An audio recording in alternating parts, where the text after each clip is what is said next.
I was wondering, Prof, kasi yung nga, pag sinabi natin local politics, nakita natin in Manila, Davao. in Davao, in Cavite, saan pa ba sa Taguig, talagang political dynasties, 'di ba? At medyo negative na talaga yung connotation ng mga kababayan natin pagdating sa political dynasties. But kayo, Prof, anong tingin niyo dito as a whole?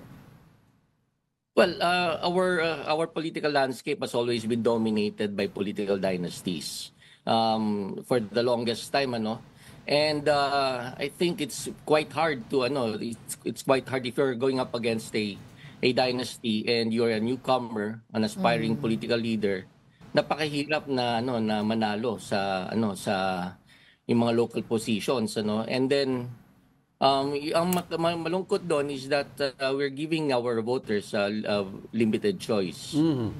Oo, parang sila-sila na lang eh. Wala na tayong makitang ibang mga new potential political leaders Right.